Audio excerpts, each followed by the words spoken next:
What's good, YouTube? Here to bring you my Dinomist deck for the Attribute 4 Festival. Dinomists are a decent deck that I think can be a rogue when the format power level is lowered, like in this festival.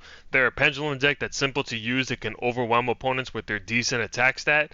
I should mention that they're getting a new card that I'll display on the screen that will help the deck a lot, and I'll most likely make a new video when that comes out.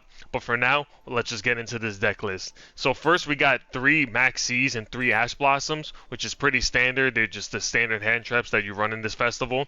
Next we got 3 Dinomist Stegosaur, which its effect is not really relevant. Its effect is just if another pendulum monster you control battles an opponent's monster, after damage calculation you can destroy those monsters. We don't really care about that effect. I mean, we pretty much run over monsters with our attack stat that we already have, so this card is not really relevant with its effect. We just use it for its name and for its scale. Next we got Dinomist Plesiosaur, which has a pretty good effect that I feel is a little underrated, because all face-up monsters your opponent controls lose 100 attack and defense for each Dinomist card you control, and we are going to have a lot of monsters on the field because of their, not just monsters, face-up cards, because we're going to have the spells, the face-up spells like Dinomist Charge and the Pendulum Scales. So roughly we always like have minus 400, 500 on the opponent's monsters, and this helps because it can help get over a lot of those monsters that have like 3,000, 2,900 attack, because with Dinomist we really cap out with Spinos, which has 2,500 attack. So yeah, this card is really neat for that. Next we got Dinomist Pteran, which I mostly call it the pterodactyl one. Its effect is when this card destroys an opponent's monster by battle, you can add 1 Dinomist card from your deck to your hand. Not a relevant effect. It's kind of power crept at this point because you don't really use any battle phase type of effects. If we're entering the battle phase, we're pretty much trying to go for games, so this is not really something you would want to go for. We just mostly want to scale this. Next we got Dinomist Ankylos. This card is also not really relevant with its effect because you can banish any monster destroyed by battle with the Dinomist monster you control. If it comes up, it's great. If not, we just mostly use this for its name or its scale. Next we got Dinomist Brachion. This is if you do not control a Dinomist monster in your monster zone, your opponent controls a monster that has the highest attack on the field, even if it's tied. You can special summon this card from your hand, which is pretty decent when you're going second. I would say actually pretty good because we mostly use this to go into our Link 2 plays, because we summon any other Dinomist monster and then special summon this, and then we go into our Link 2s. If we can't, we don't scale it, but if we don't have the other option, we do. So yeah, that's it for Brachion. Next we got 3 Ceratops, which is just a much better Brachion because if you control a Dinomist monster, you can special summon this card, and this is a much better card to go into your Link 2 plays. Also just has a slightly higher attack, 100 more attack, so it's just a better Brachion for that reason. Next we got Dinomist Rex. His effect is basically when it battles, you contribute 1 Dinomist monster, and you're able to activate one of 2 effects. The first one being that you can attack again, and if you attack a special defense position monster, you can inflict piercing damage. And the other one, which is a much better effect, and usually the one we go for, which is you can non-target shuffle any card on your opponent's field or in their hand. Next we got Dinomist Spinos. This is also like Rex, you contribute 1 Dinomist monster and you can activate one of the 2 effects, which is you can attack either twice or attack directly. So it helps close out games with that attacking directly or attacking twice. So overall good card. Both Spinos and Dino Rex, we want to have them pendulum summoned. We don't really want them scaled. Usually want to leave like the weaker Dinomist monsters to be scaled, like Stegosaur and Ankylos. Next we got Raigeki. This is just to destroy all monsters, to wipe the board, help OTK. Same reason with Harpy's Feather Duster, except it's with the back rows. Next we got Pot of Desires. We originally were running Pot of Extravagance, but we find that we want to use our extra deck more than we thought. Because Pot of Extravagance can occasionally, get rid of the important extra deck monsters that we want, even though the majority of it we really don't care for. But Pot of Desires is much better also because we're already running 3 copies of almost every card, so it's like very, very rare that you're going to be banishing 1 set of card. So for that reason we run Pot of Desires. Also it's pretty helpful too that Pot of Extravagance, you have to activate it at the beginning of your turn, so it kind of makes like your plays a little more predictable, where Pot of Desires you can kind of bait it out with the next card, which is Dinomist Charge, and if you bait out the Ash with Dinomist Charge, you can then activate Pot of Desires. And of course, we're running the pot card just to go plus an advantage and get more monsters to swarm with. But yeah, next Dinomist Charge. When this card is activated, add one Dinomist monster from your deck to your hand. It's basically the roto for the deck. Pretty good card. You really want to get whatever you're missing in scales, or if you have your scales, you can go for your monsters. Plesios if you see that your opponent's monsters are a little too big, or Dinomist Rex if you see that you want to shuffle any of their monsters on board or cards on board. Yeah, just a very versatile card. Also, its other effect is once per turn, if a Dinomist card is added from the field to your extra deck face up, add one of those cards to your hand, which is really good because it helps recur your resources back to your hand. With the new Master Rule, Pendulum Summoning is not that great. You always have to have it linked off, and if you have a lot of Pendulum monsters in your extra deck, it's really hard to get them all back to your field. So this offsets that negative effect from the Master Rule. So overall, great card. Next, we got Dinomist Howling. This has two pretty good effects. When this card is activated, you can either set scales, 1 or 2, and the other effect is you can tribute one Dinomist monster and you can bounce one monster from your opponent's field. The only niche thing that's kind of annoying about this card is you can't activate both effects on the same chain, and there's been cases where that's come up, and that's pretty annoying. So yeah, that's just something to keep in mind. But overall, this card is very good. We usually want to open up with this card as well. So on to the extra deck. There's not really a lot of cards we want to talk about because it doesn't really help a lot with what the archetype really wants to do. Hence why we originally ran Pot of Extravagance, because we can just banish whatever just to get the +1. But the card that really made me go we should not run Pot of Extravagance, Pot of Desires is a little better, is Cleave Genius. This card does a lot for the archetype because it's unaffected by spells and trap effects and the activated effects of other link monsters, which is decent. The other effect is once per turn you can target one face-up card on each player's field except this card. Both those cards have their effects negated until the end of this turn. That's pretty good. It can help bait out some negates, imperms or whatever, because the final effect is actually a lot better, where when two monsters are special summoned at the same time to the zones this card is pointed to, which he has 2 down pointing arrows, you can add one level 5 or higher machine monster from your deck to your hand. So yeah, this card does a lot for the archetype because you can be searching out half of the monsters in your deck. Rex is level 5, Spinos is level 5, Ceratops, Brachion, and yeah. So it just helps with that. Cleave Genius, great card for the archetype. And it also can help us link climb, which is what we usually want to do going turn 1, which is why if you have the link 2, you special summon the 2 pendulum monsters into the zones, gain a card, and then with those 3 monsters on field, you can go to Appaloosa on turn 1. Great for negations.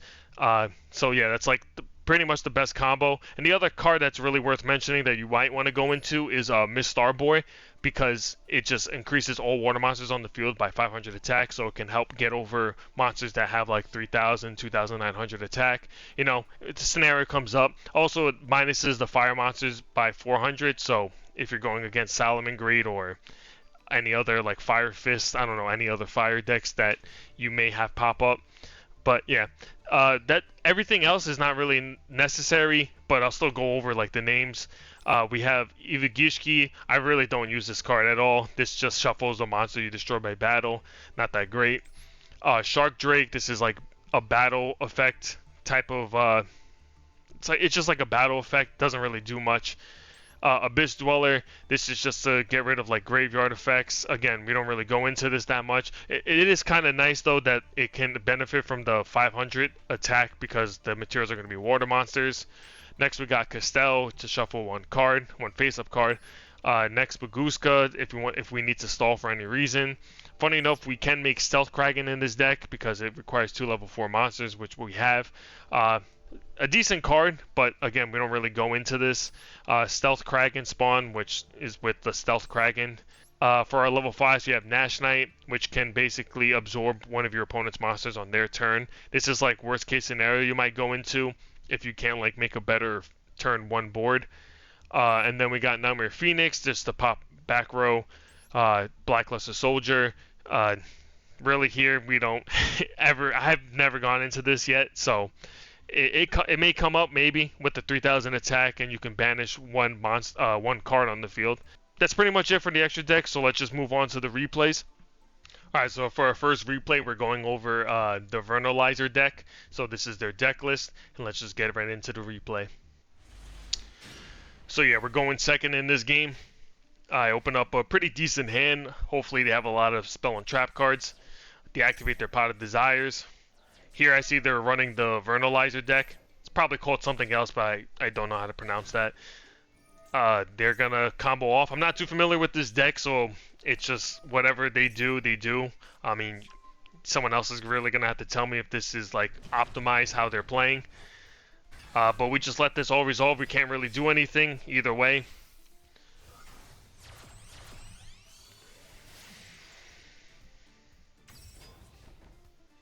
Thankfully, they set 3 back row. This is perfect for our Harpy's Feather Duster. Get to draw another Dinomist card. Thankfully, it was the Brachion, so now we could do our Link 2 plays. We activate the Harpy Feather Duster, deactivate this monster's effect, which allows it to special summon a monster. Thankfully, the Harpy Feather Duster goes through, so we just have the monsters on board. We're going to set our scales first. It doesn't really matter what you do first. We get to summon the Pateran, the Pterodactyl, Brachion. We go into Miss Starboy here because I'm realizing I'm not able to get over any of these monsters. And with Pateran, this actually came up where I'm able to search up a card with his effect, and because we're trying to get rid of his field through attacking. I kind of made a slight misplay. I should have gone for the Dinomist Howling. Not Howling, the Charge to search for another card and like keep the rotation going with adding cards back to my hand. But it's not a huge deal because we have Howling in hand, so we're able to just like interrupt any plays they have. They drew another Vernalizer card, activating its effect, doing a bunch of stuff that I don't really know. Oh, he can take control of my Miss Starboy, so he does that. Again, I'm not too familiar with what they do. They have the Blackluster Soldier Link monster, which is perfect because our Howling is able to basically bounce that monster. Obviously, we're going to take the hit from that, which is whatever, because I'm pretty sure in our next turn we're going to be able to OTK with this. This is what I was talking about before, where I changed my Pot of Extravagance to Pot of Desires. So this was a deck replay that I still had Extravagance in. They activate their trap card, which is kind of crazy, that allows them to special summon a bunch of Earth monsters. Use Pot of Extravagance. Get to draw 2. Unfortunately, drew another Pot of Extravagance. I hate when this stuff happens. But yeah, we're able to Pendulum Summon with all of that. Thanks to Plesio's, we're able to get rid of his whole board, or able to just crack his board with like their lower defense. Howling, right, get rid of Miss Radiant. We were able to search for Howling that time. Sorry, not Howling, Charge. And yeah, they just see how much advantage we're gaining, and we won off of that. This is our next replay, and you can see this is a much better matchup, and I realize the Yuumi deck is pretty popular in this festival, so it's really nice that Dinomist has like a very strong matchup against this, because they're kind of weak with their dragon, their Ocean Dragon Lord, only 2,000 attack, so they don't cap out, and their Floodgate effect of only water monsters means nothing to us. So yeah, this is a pretty good matchup for us. We go second again. We open up the Pot of Extravagance, Dinomist Howling. Here we see they're running the Yuumi deck. They go for the Ocean Dragon Lord. That's because they have Jellyfish in hand. Jellyfish is going to be able to special summon that Dragon Lord. They search for the Sea Stealth attack. Set that. Yeah, they're going to activate that. Activate the Yuumi. Not knowing that our deck does really not care at all about that. Pot of Extravagance. They're allowing that to go through. I was really hoping they would, because Jellyfish can actually negate that, and that's probably a mistake on their end, but they probably don't know what the rest of our hand looks like, because if they negated that, then I probably would have been in a much bigger trouble, but because they let that resolve, they're going to realize like everything else is like not worth negating over, because Dinomist Charge gets a search, he lets that resolve. Pendulum Scales, doesn't matter if he negates. I was hoping you would negate because he would waste it. That's what I was talking about before with allowing with Ceratops going to Link 2, summon Genius. Genius is going to be able to force out the Jellyfish negate with its effect of you can target one face-up card on each player's field. And this is what's great about the card, because like you can just like target any of your other cards on the field because they don't really matter. We just want the scales. We already activated Dinomist's effect, so it doesn't really matter. But yeah, we force out the Jellyfish negate. Then we Pendulum summon. Not sure why I didn't summon the Pterodactyl. That might have been another misplay on my part. But yeah, Genius activates again. I get Rex to my hand. Go battle phase. And this deck is like, this matchup is just so beautiful because Genius is like our only non-water monster. That's all we really need. Everything else in our deck is just going to be water. Yeah, set the Dinomist Howling. Alright, we also had this popped because of C stealth attacks last effect, where at the start of the damage step, if a water monster controls originally level 5 battles, destroys that, we get to protect it because of the pendulum effects of the Dinomist monsters, which are really great. Should have mentioned that in the deck list, but mentioning it now. We get to set Dinomist Howling and end our turn, which is great, again, because we're going to scale one of the monsters, then we get to bounce. Yeah, this matchup is just great for us. Every time I have like near like 100% win rate against this type of deck. They summon Kraken. They're going to activate its effect, and its effect makes all monsters on the field become water effect, and because of that, I activate Dinomist Howling to bounce that back, and because it's bounced back, nothing is water on my field, so he can't pop anything. Dinomist Charge allows us to bring Rex back to our hand. He's going to crash with it with the Mega Fortress Whale. Doesn't really matter. They're already at 3,500. With my hand, I'm going to Pendulum Summon for like 5, and that's enough to make game. Howling is going to bounce that card back. Charge brings it back. Doesn't really matter. We don't need it. And we just go for game right here. Right, so hopefully that was a great demonstration of why that matchup is too easy, honestly. Now on to the next one. For our final matchup, we actually go against Infernoble, so this is their deck list, and let's move on to the replay. So we actually got to go first for this replay. We opened up pretty good. Here you can see my replacement for Pot of Extravagance. We have Pot of Desires here. We get to activate that first. This goes through, draw 2 more cards, Dinomist Charge, search another card. We search Plesios here because we just want to have that in rotation because I just like its effect so much. We had the Ceratops already, so special summon that. We're going to go into, I believe, Genius here. Yeah, our Link 2, very standard play. Charge brings us back a Dinomist card. Doesn't really matter. This is what I was talking about, where we get to Pendulum Summon for all that, activate Genius effect, get to search Spinos, and then we link them all off for Appaloosa Bow of the Goddess. And this is a pretty good board here because we have Dinomist Rex, which can be used to bounce a card with Howling, and then we have Appaloosa Bow of the Goddess. So this is basically like the best kind of opening board you can have with Dinomist. Right, they activate Rhoda, they get the Infernoble card, and here I'm just going to negate with Appaloosa, activate their spells. I'm not too familiar with Infernobles as well, but I just know with Appaloosa on the field, you can just negate a lot of their effects, and that should be enough where they can't really push through their plays. They go for battle phase. Dinomist Howling gets to bounce that back. They don't have any more plays. Charge brings Rex back to my hand. Also, what's really nice about Appaloosa is she has 3 downward arrows. Even though we only have 2 in the extra deck, like let's say we didn't have Charge in our field for whatever reason. We were able to Pendulum Summon all 3, like Rex would still be in extra deck and Pendulum Summon all 3, so Appaloosa Bow of the Goddess is actually pretty good with its arrows. So yeah, we just Pendulum Summon for everything. Howling, we use that to clear up their back row in case it was anything. Who knows, it could have been Mirror Force or something. Not that, maybe something a little better like Storming Mirror Force, because we were protected by Mirror Force with the Dinomist cards, the Pendulum effects. Summon back Plesios, and then we were just able to go for game here. So that's pretty much for all our replays. Hope you guys all enjoyed, and I hope to see you guys on the next one.